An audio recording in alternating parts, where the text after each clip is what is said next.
Smith's GO Team meeting where we will follow the agenda as it has been emailed to you and publicly noticed. I'd like to remind everyone that this is a meeting of the GO Team and only members of the GO Team may participate in the discussion. Any members of the public present are here to quietly observe. For the members of the GO Team, please identify yourself when you speak. I'm Ben Miller, and I'm pleased to call this meeting of Sarah Smith's GO Team to order at 3:24 p.m. Our first order of business is to call roll, and Anne will now take the roll. Okay, Dwight Hudson, Present. Simona Hinton Derrickson, Present. Mary Posada, Ann Minton, BJ Osby, Present. Jennifer Chestnut, Present. Carla Lamar, Present. Lakeisha Smith, Present. Ben Miller, Present. Andrea Almario. Present. Hey, the team will only be able to take official action if a quorum is present. Anne, is there a quorum present today? Yes. Awesome. Our first order of business will be to approve our agenda. This was provided to you and copies are here. Are there any changes to the agenda? There being none, may I have a motion to approve the agenda? I make a motion to approve. Thank you, Jennifer. Second. I second. Thank you, Carla. All in favor, please say aye. Aye. All opposed, please say nay. Any abstentions? Okay, the agenda is approved. We'll now review and approve the meeting minutes from our last meeting, which was on March the 7th. The meeting minutes have been provided to you. Are there any corrections to the minutes?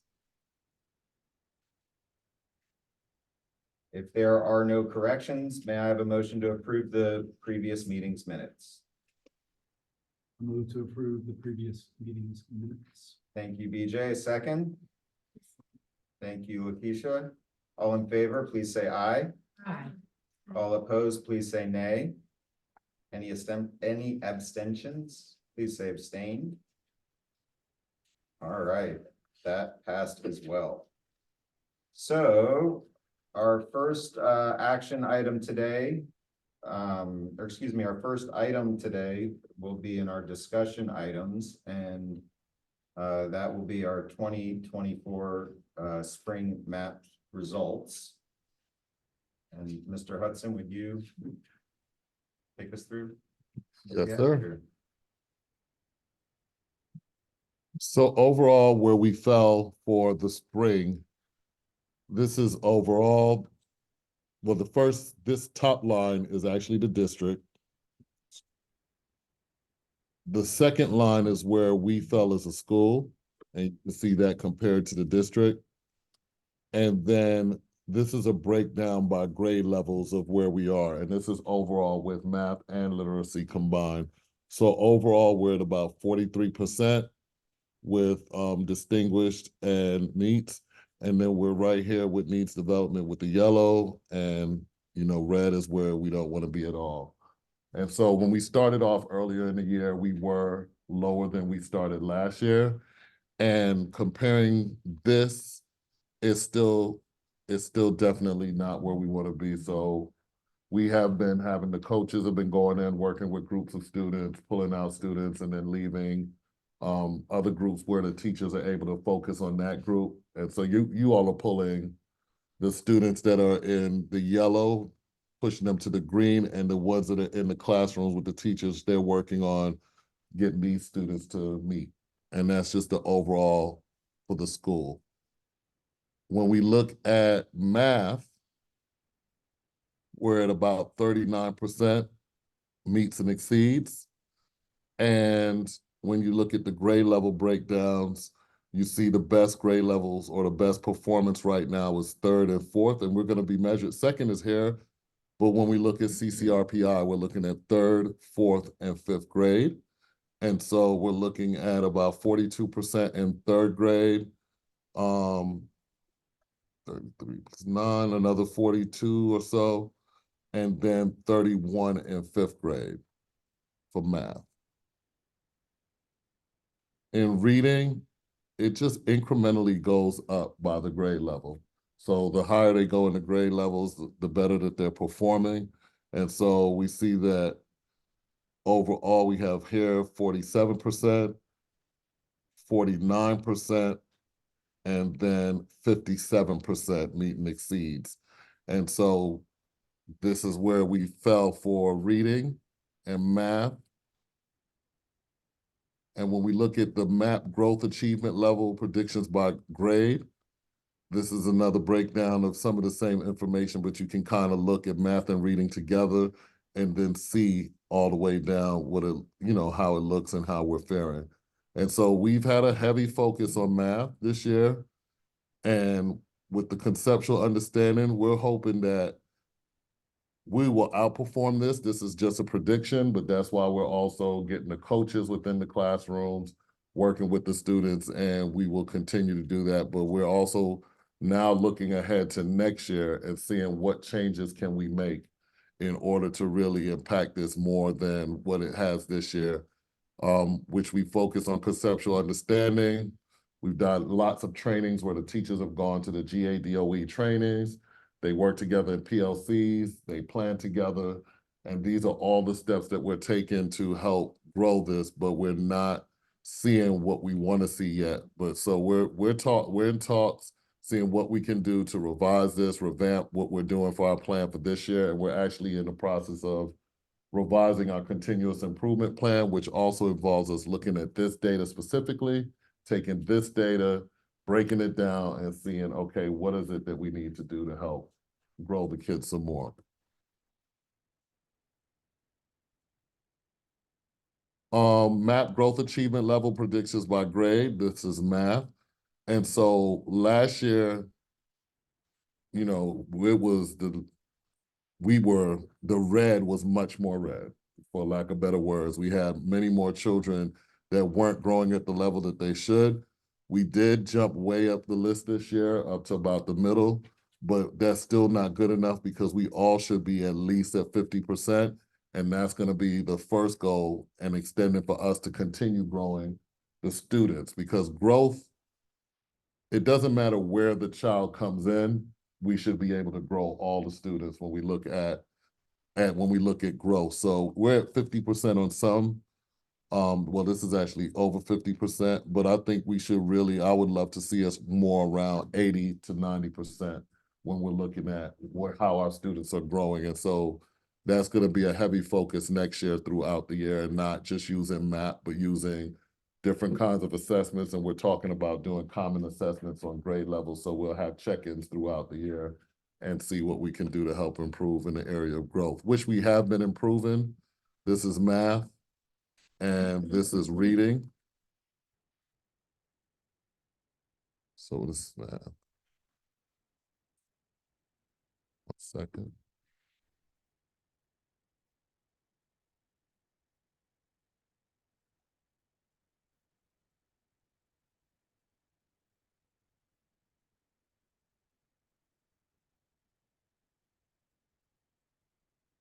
This data, the growth data specifically, does not take into account if there are students who are 1 point away from making their growth. So this is based on, every student has a growth target, like what they're expected to grow based on other students like them, kind of at the same level.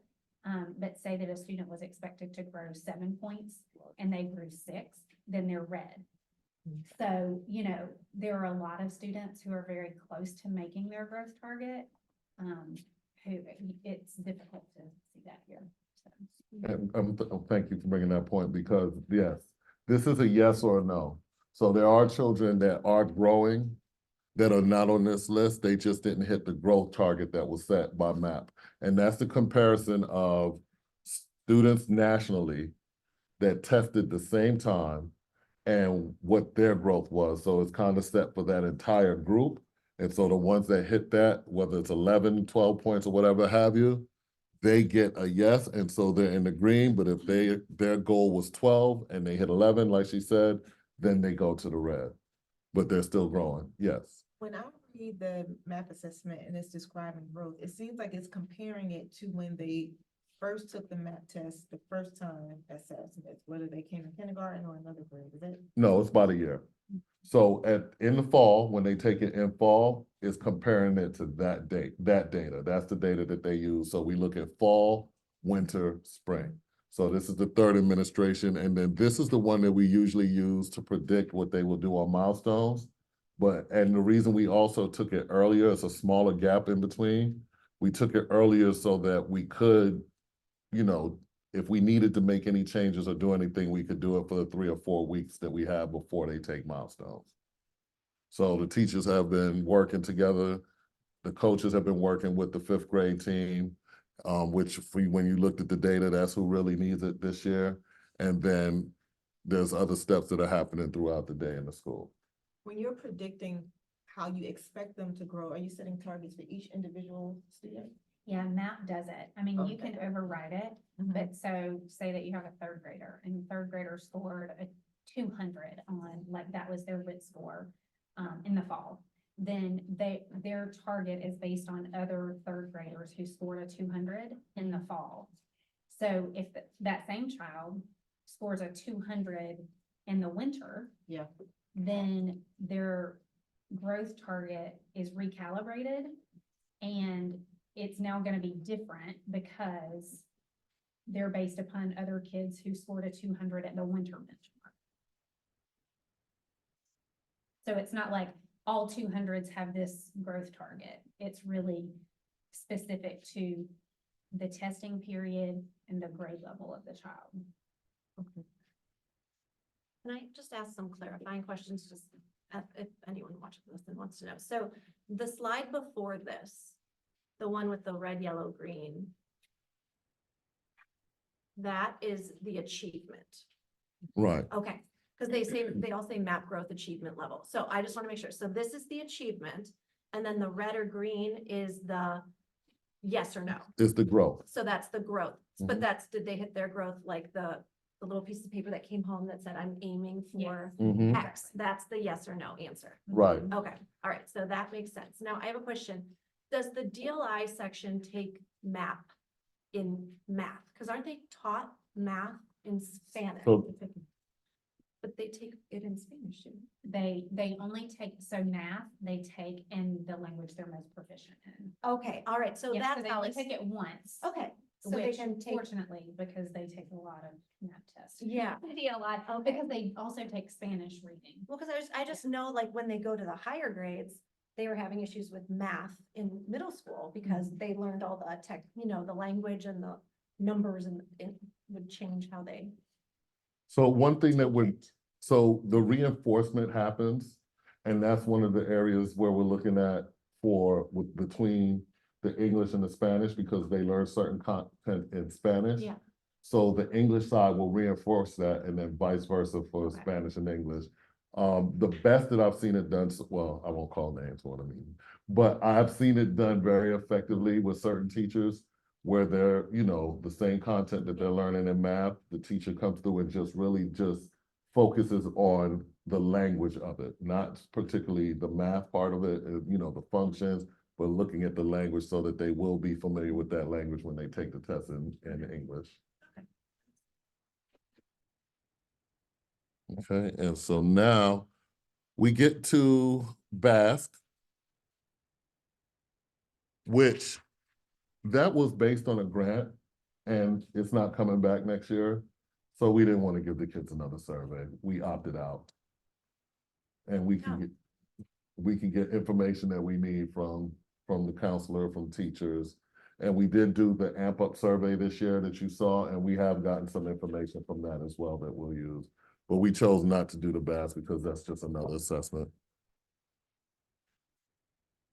And so now we're at the point where we have to do a needs assessment. And it says during this needs assessment, we will look at data from the Spring Maps administration and identify 2 to 3 potential needs for the 2024-2025 school year. This discussion will help school leadership as they complete the school's 2024-25 continuous improvement plan, which we are starting on already. So as we take a look at math and just looking at this in particular,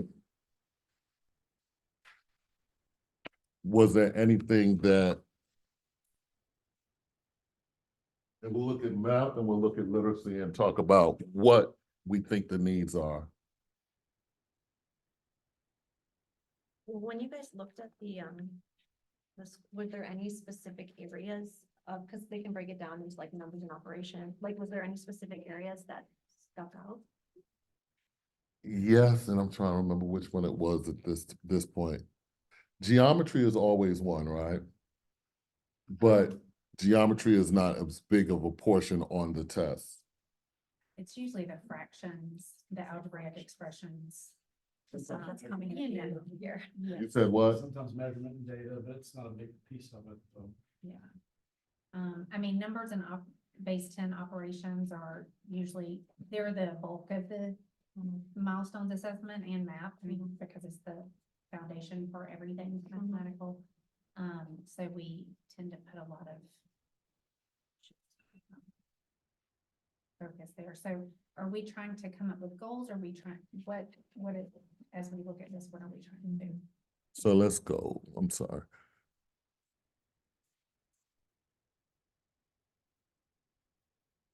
Just, it's more general. But it says we will look at the data from the Spring Maps Administration and identify 2 to 3 potential needs for the 2024-25 school year. So even looking here, we see that 5th grade potentially needs some support in math. And let me move there so we can see that here too.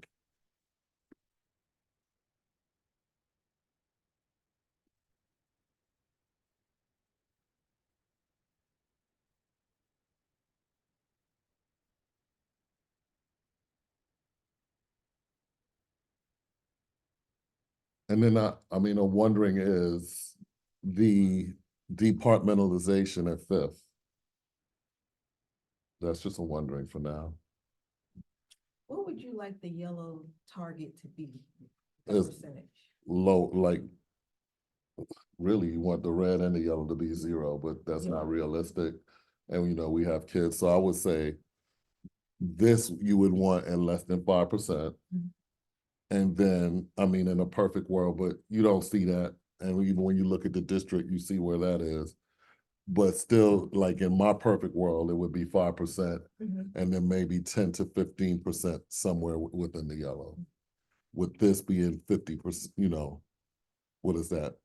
Somewhere in the neighborhood of 85% to 80, which in years past, a long time ago, I think we were somewhere in the 70s in the distinguished, meets and distinguished. So the highest in the district, the school with the highest scores has 2% in beginning and 18% in developing. So about 20%. Mhm. And related to that, not in math, as far as achievement. So we look at the scores, but as far as achievement goes, I think we fall number 11 in the district, all the schools. All the elementary. Schools. Mm-hmm. How many elementary schools are there? It was 50 something. Oh, okay. And we're 11th in math. We're 11th in math too. So then so for this school that has this glowing map score, what are some of their takeaways? Who is not? Is it? Is It's Lynn? Mhm. It's Lynn. Yeah. Like what challenges do we have that they may not have that can help get them over the hump? I think the challenges we have, they don't have necessarily. I think we have a group that's very transient, that makes it really difficult to close the gaps when they're not here. And so I think that's one thing that we're up against. Absence. And attendance. Yeah. Well, I guess another way, is there something that has been implemented this year that you can see the like direct influence impact of, either, you know, anecdotally or I mean, small group wise? so we could say anecdotally, I mean, really, when it comes to planning for math, it has been more rigorous. The teachers are really working together and, doing a good job of planning. I'm wondering if part of it is just a little bit more of the execution and, for lack of better words, really, we talk about the productive struggle, we talk about pushing, we talk about challenging the children to do harder work and let them grapple with the work. But that's a harder shift for teachers. So we'll see it when we go in and observe at times, but I don't know if that always happens when we're not there, because that's a hard one for teachers, because all the years of education, we are very used to being the ones in front, the givers of knowledge, the ones that are making sure that the children are learning.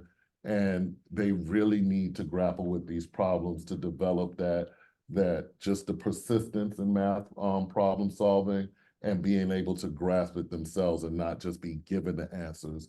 And so I think that's some of what we have to do. I absolutely agree with Jennifer. I just was trying to think of a better way to say it, that the other school does not have some of the challenges we have. And even when you look at the differences in the number of students that test, they're not always lining up to the way we started to where we are. And so we need them here in our program, and let's work with them for that duration to see the impact that we want to see as well. So there's the student attendance and that, but then there's also what we can do, which is to be in the classes more and to make sure that that productive struggle is happening the way that we want to see it and the way that they plan for. So we're kind of answering those questions.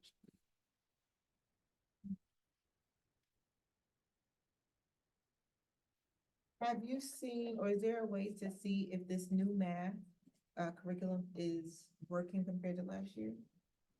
We're gonna see well, this is really gonna be honestly, this is gonna be a baseline year.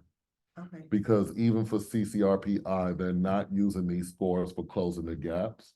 They are using it for achievement or content mastery, but they're not using it for closing the gap. So this is the baseline year for this so-called new math. So my answer is probably gonna be the same for math and reading, but I'm thinking that, you know, we expect a lot of teachers, we ask them to change their practices, we, you know, say, well, this new thing is coming out, but we don't always give them the time. I mean, we have worked really hard in PLCs and, you know, to deliver training and things like that, but they really need training that they can come back and implement, you know, and whether that's that we do here at the school level, or we send them somewhere, or have people come in, because I think it's not that anybody doesn't want to do the very best things, it's just the time and the energy to learn how to do it, and so I think we need to provide as much of that as we can. And when I think of the teachers that had the top scores, I really do see that productive struggle happening in their class. Like, the teacher really is just a guide on the side, and those kids are around the room writing on everything. They're moving around, they're at the board, they're on the floor, they're working together to solve problems, and then they come back with the answers. And even if it's wrong, you're struggling through that helps you with the process and understanding conceptually what it is that you need to do. And so I think that is where we're going to get more bang for our buck, and just really, and we've talked about this as far as our team goes, being able to get and sit into those classes, not be in so many meetings, but be in the classes with the teachers right there side by side, seeing what it is that they need. And don't get me wrong, there's lots of wonderful things happening all around the building, but there's some tweaks that could be made that will make impact to help the students grow. Would it be possible, I remember when I was teaching, one of the most like impactful things for me was watching one of my co-workers who were fabulous at what they did, watching them do their craft. If like teachers can get time to step away for, even if it's just a math lesson or a mini, or, you know, however, if they could get time away to observe like these teachers that are standing out, then that also identifies teachers as leaders, and it also creates, you know, I think more growth. So that's in the works, and it's in the works in two ways that we spoke about. I forgot which one of you came up with it, but we talked about we definitely talked about doing some observations in other classes, but also taking, if a teacher is using a particular strategy that's great, filming that teacher and then creating what we're gonna call, what did I say? I said Smith Flicks, but someone else said Star Flicks. And just have a repertoire of videos that they can go in and also just see, hey, I want to try this new strategy. Well, Miss Soto is good at this, or Miss Stewart is really good at doing this, and you go click the video and then you see her actually doing that in practice. Yeah, because it's something to read a practice, but it's another to see someone who you respect and work with to do it. And then it's another thing to execute. And so all of those things playing together is what we need. For the teachers who may be still a little reluctant, right? Because I can imagine after teaching one way for so many years and having to change can be intimidating, then how do we motivate them out of their slump? Coaching, one. But then if they're not motivated by that, the data starts to show and that impacts their evaluations. Sure, okay. I mean, that's just because we're looking at how are the students growing, and it's not about numbers, it's really about how are students growing. Each and every single student, we want to see them grow.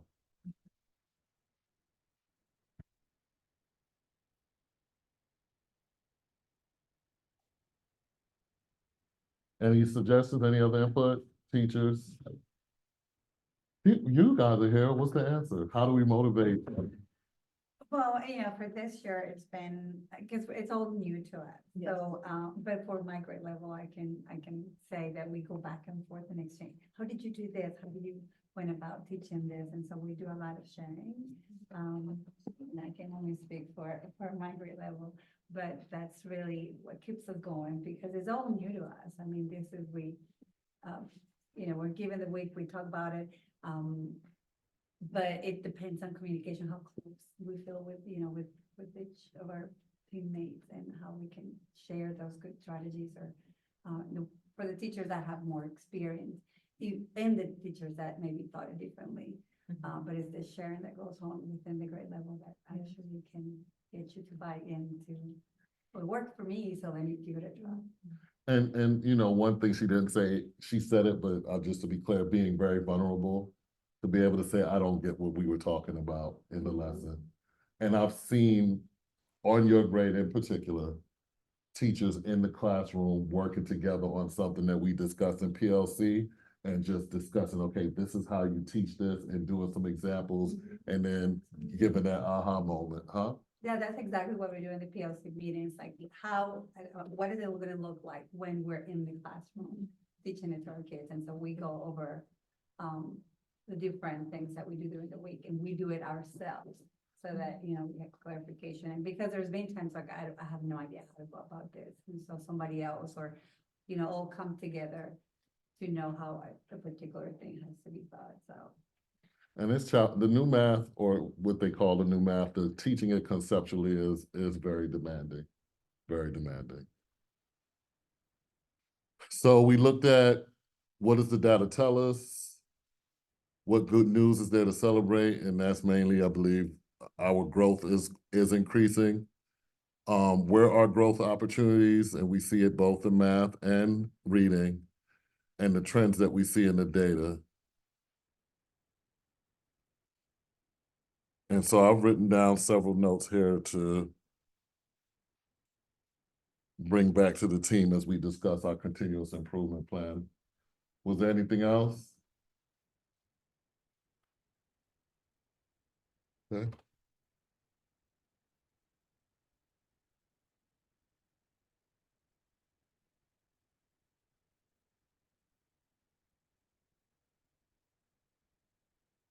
So we now have, is that back to you now, information? Yes, I think we're to the informational items and there's the principal's report is the first of our items. Okay, so in the principal's report.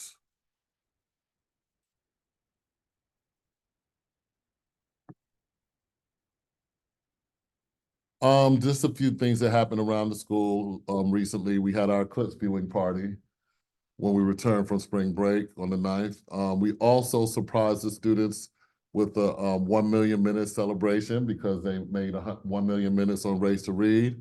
The district set a goal of 782,000, and as of today, when I checked, we're still going up. So we're up another 44,000 minutes since then. They get to water balloon the principal at field day.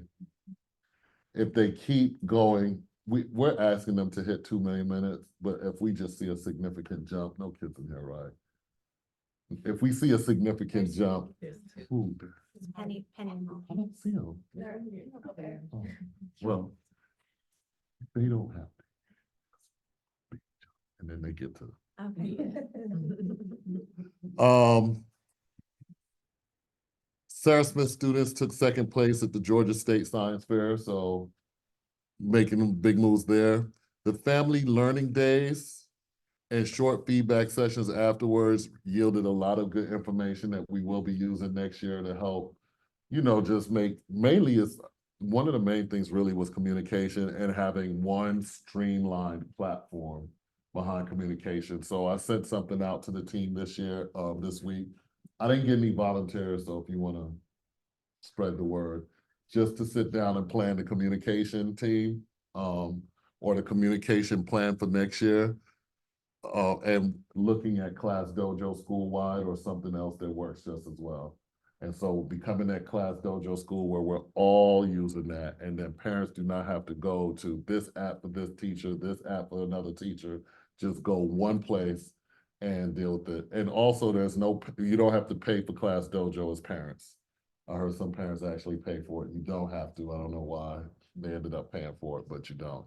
So it's a free resource for us as well and for the parents, so that way we can have some good communication and improve that for next year and hopefully just have one place. But we're also talking about within that plan, homework folders, when the folders go home, what to expect as far as weekly communications, all of that, so that we're all on one page. I think a lot of that came out, a lot of that came out when we met and we did K1, 2 or pre-K 1 and 2. And after each session, we talked about what are some things that are going well and what can we do to improve. Another thing that came out of that is parents wanted to do more of the family learning days. And so we're looking at plans to increase the number, hopefully to once a month. If we can do that, if it's feasible, but if not, at least more regularly than we have this year and expand into both campuses. Also, we have focus groups with the Leadership Academy, and this is a group, this work actually was supposed to start before I came. It was planned with previous administration and APS that are no longer here. So when we sat down and got together, when they said, okay, this is the work that you have to do, this is the scope of the work, then we actually revised what was the previous plan and aligned it to our continuous improvement plan, which is about closing the gaps in the school.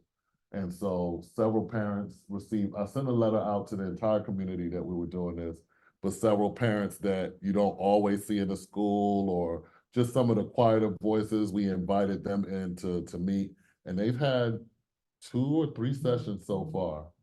And so that's going to be the work. We're going to have a couple more sessions, and it's all about what can we do to close the gaps and help build up the school as a whole. Milestone starts April 29th. And, just getting ready for that. There were links sent out for practice at home if they want to just kind of see. And that some of it is just about seeing the platform itself and being used to going into the platform and playing with that. So less cognitive load when they come into the assessment. They're not just seeing that platform for the first time. So spread the word and just use that and try that out. And milestones is once a year, Once a year. the end of the year. End of That's the all. year. Yep, that's our big summative. We do map, and that's our check-ins to hopefully impact that data on milestones and help move with that data. And it worked last year too. We had some increases where we scored above the predictions. So we're hoping to see the same this year. We have school engagement data that's done by Gallup, where they look at how engaged the teachers are in school, how they're, how they feel about the job, things that can predict burnout.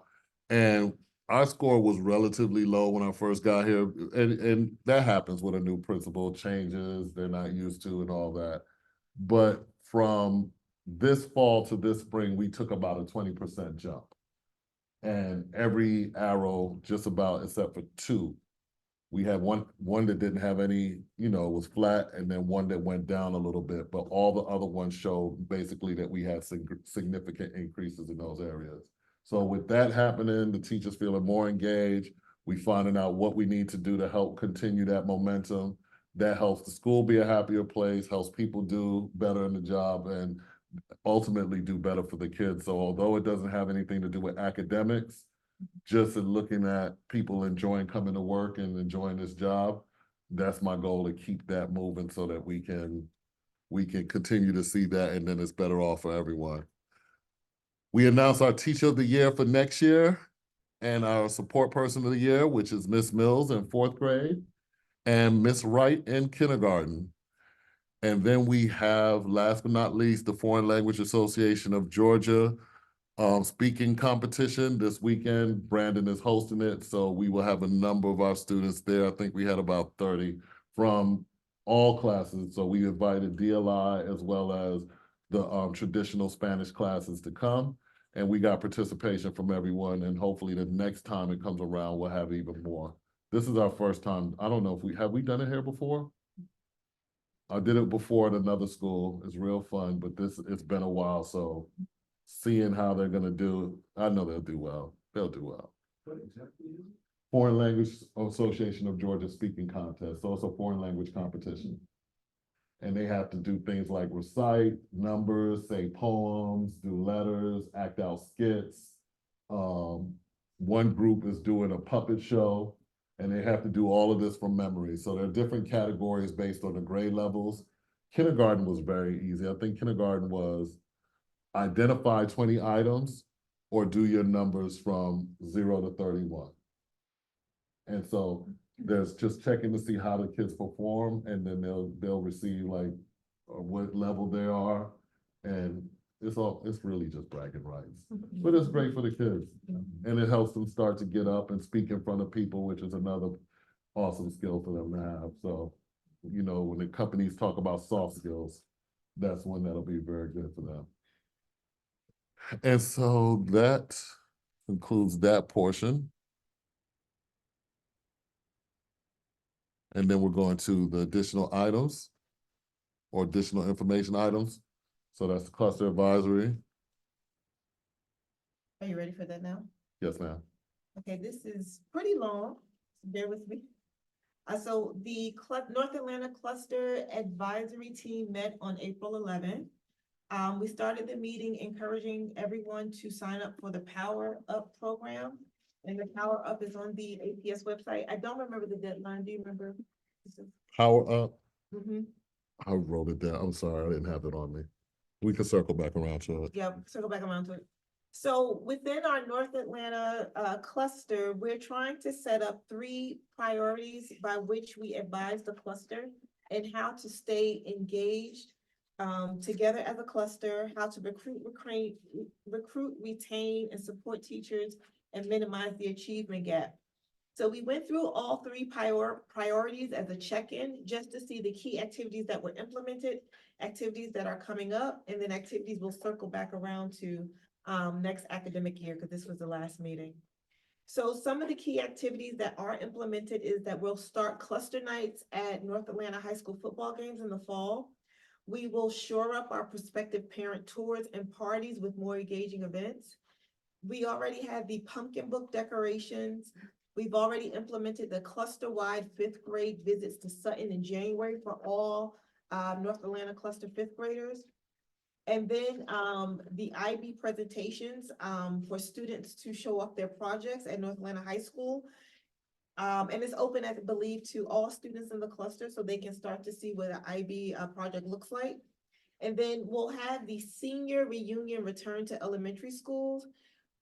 Mr. Hudson, we need to know who's the parent lead at Smith to coordinate this, because the request was that the senior return will engage and maybe mentor with the 5th grade class. And some of the activities that they gave are maybe have a lunch or maybe have a seminar of some type where they talk about how they chose how to go to college, or how they chose how to go to military, or how they chose how to just go into the workforce. With alumni who are from Smith that are graduating, in May. It was implied that this was already planned, and they said to just get whoever your parent liaison is to like get on the ball, because I didn't know anything about it. It's May 5th. Okay, I think it's 4 to 5. May 5th, 4 to 5. So the kids will have to stay after school for it? No, May 5th is a Sunday.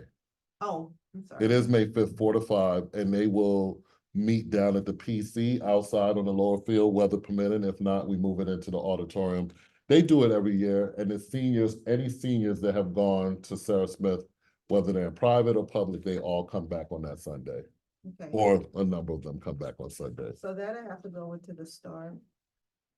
Some upcoming activities to help keep the cluster engaged: Stellar Seniors Night at North Atlanta High School, the Seniors Walk, and then of course, they encourage everyone to attend North Atlanta graduation. Priority number 2 is to recruit, retain, and engage teachers and staff.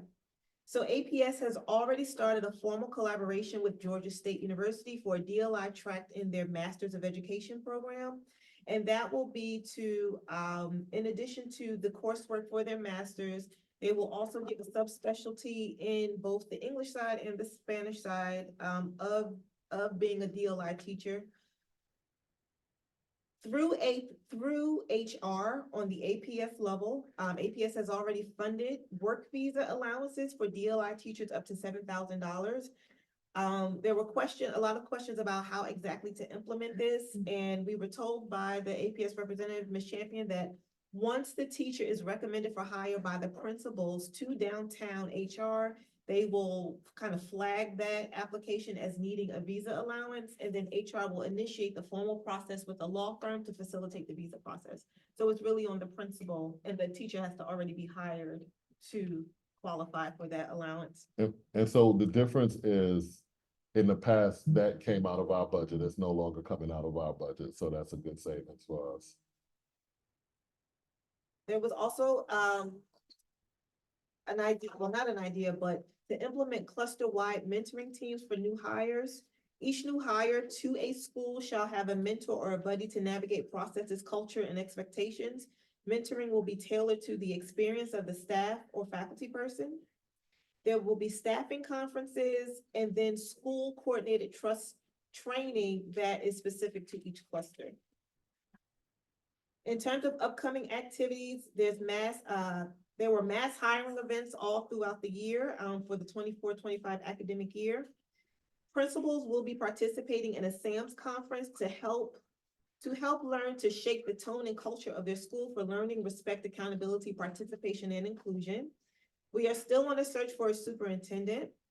There will also be a fall North Atlanta teacher convocation to unify all teachers in the cluster. Individual leadership teams per school will work together to set a common vision at this convocation. And then a big win they feel is that there is a bill in the state government, House Bill 538, that will require dyslexia endorsed professionals in each school building. It has not yet passed, but APS and the North Atlanta cluster particularly has agreed to get ahead of this, and they will be committing funds to allow teachers to get dyslexia support certification. So all of North Atlanta cluster has committed to endorsing at least 3 teachers per school, get them trained, pay for the endorsement, but also pay for substitutes so that the teachers can train, and the class still be covered. And this is to avoid the rush once the bill is passed to get teachers, and also that will help in retention, because if we're already trained and already investing, they'll stay in APS. And I believe that starts in the fall, right? We're starting that right away. We're starting to get, we've sent out the message and we've had teachers respond. They're excited about it. And so we're planning on sending 3, but I think we're actually over 3 now that want to do So it. is that mean the cluster has money for that? No. Oh, We're all paying for it, okay. but what we did was gather our resources together to get a discount. So all of the elementary schools are working together, and we're actually a little bit further along than when we spoke. So there'll be probably a Jackson cohort and an E Rivers cohort, and the rest of the schools will split between those 2. And so we're gonna send at least 4 right now. That's the hope. Is this OG? No, it's dyslexia, and I am not certain about what all of that involves. I'm sure some of the strategies will be the same, but it's just specifically for dyslexia. And thank you. Oh, go ahead. Sorry, and that comes out of APS budget, is there a Smith School's budget? So it would come out of the school's budget, but we are working with Foundation. That's one of the Okay, ways so that they- Foundation is going to support the school. They actually are gonna pay for that for us. But that's for us, but for the other schools, it may be coming out of their budget. So it's that each school is finding their own way to fund it. Right. But we got a discount because we all pooled our resources together. And thank you for the clarification about the elementary school. So the House bill that is in the state government is only for elementary schools, this support. Right. And focusing on K-3. And then the last priority of the cluster is to minimize the achievement gap value, multilingual students and student support services. So key activities completed were a comprehensive school improvement plan to support this overall priority that the principals came up with. Review current math of middle grades, moving towards either readoption or new adoption of the math curriculum. The ELA adoption and the teacher certifications of ELA. Review of curriculum for areas to add cultural relevancy. Examples given were strategies and methodologies to reach the diversity of learners, such as curriculum that may encompass a visual, a demonstrative, and an auditory piece so that each type of learner can understand the material the way they do. The principals have reviewed survey results from the panorama and tried to implement those ideas and provide training where schools are falling weak. And then we already know that every elementary school was awarded $109,000 for a position to hire or train up the best resource needed for that school. And for us, it was the readers are leaders, yes. So upcoming activities in this priority, I believe the principals are still meeting about the panorama survey, or they were as of that meeting. The spring map data review that we did, but the principals also have their separate meeting. The Science of Reading Conference coming up. We've already had at Sarah Smith hosted the conference for DLI staff at Smith for oral language training for pre-K through first grade teachers. And then the Readers Are Leaders literacy coach recruitments. What was the Science of Reading conference that you mentioned? That was a one-liner that was by Bland. Oh, gosh, I'm trying, because he had something else. I don't remember what he said specifically on that one. But it was a conference that they were hosted, I believe. Who was hosting? Brandon, Was it open to all? no, I don't think so. Okay. Maybe just a cluster or if anyone that wanted to join. I could follow up with Brandon. Okay, so we had lots of announcements. I'm going all the way through letter Q, so bear with me. The DLI program will now reach North Atlanta High School within the North Atlanta cluster in fall 24. The courses so far will be biology and literature in Spanish.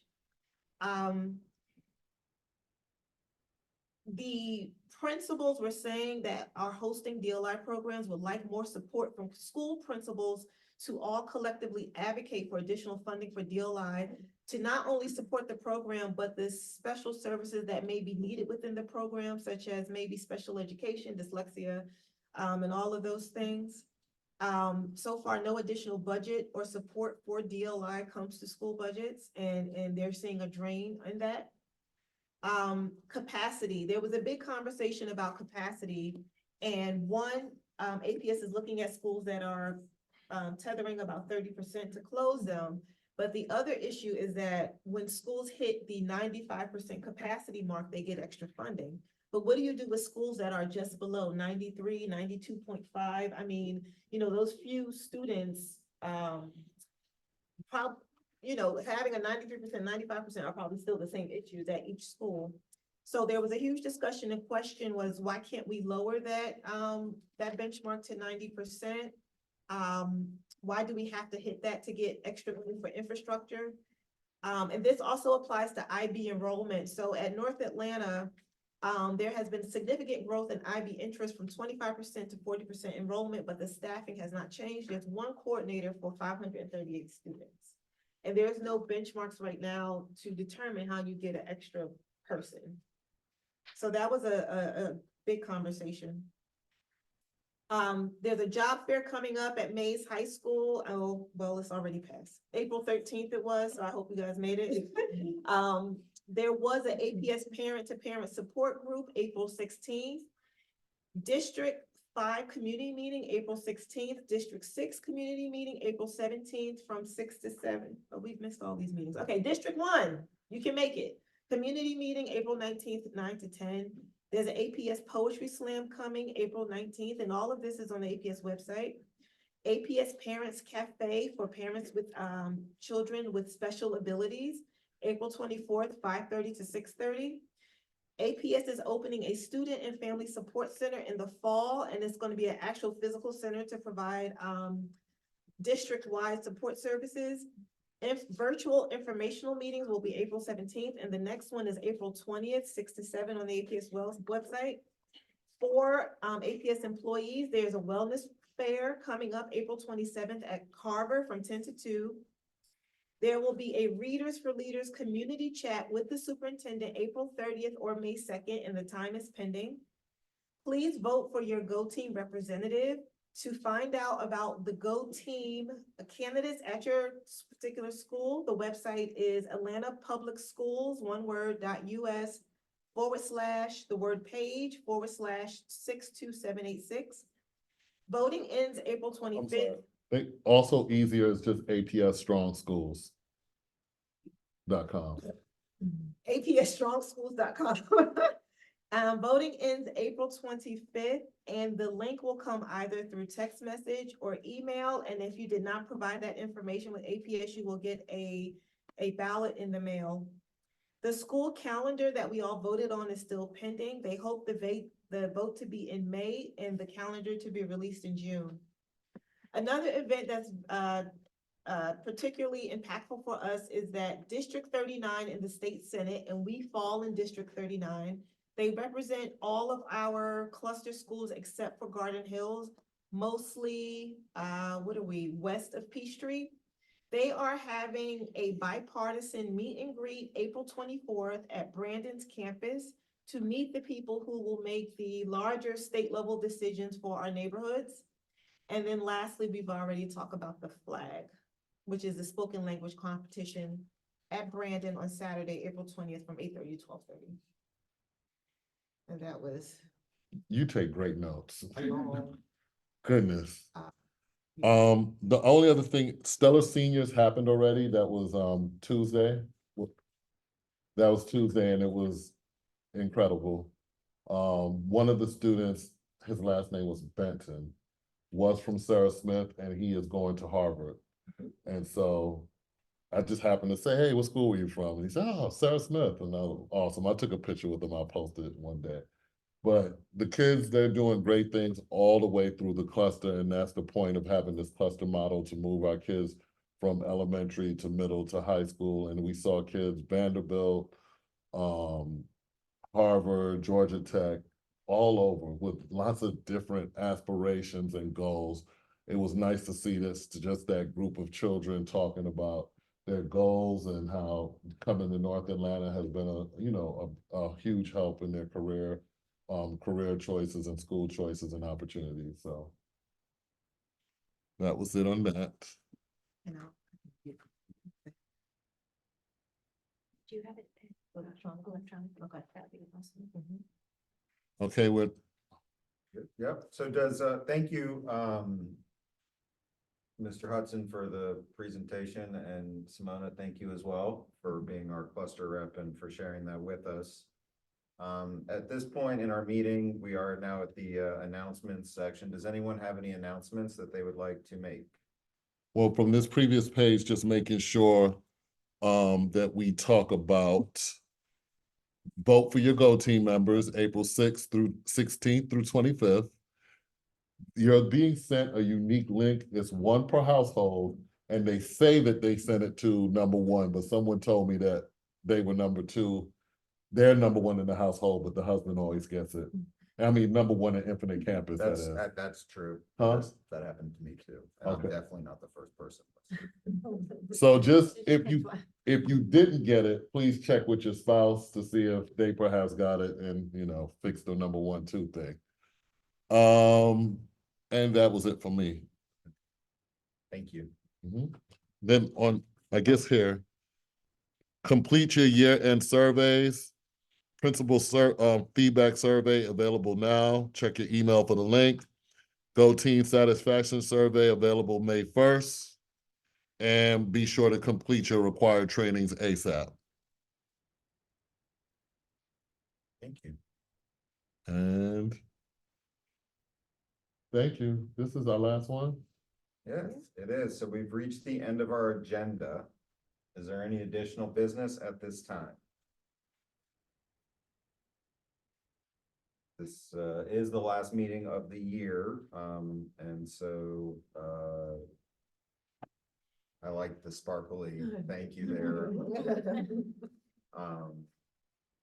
May I have a motion to adjourn this meeting? Just briefly, I want to thank everyone that has joined and been with us for the years.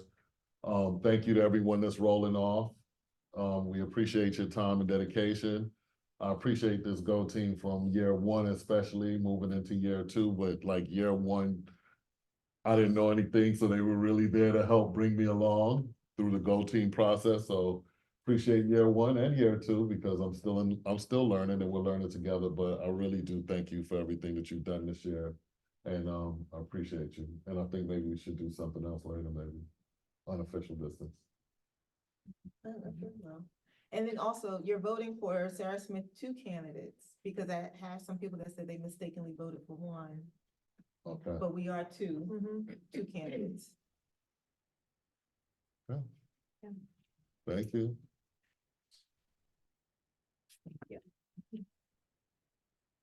Now, motion to adjourn. Right? I make a motion to adjourn.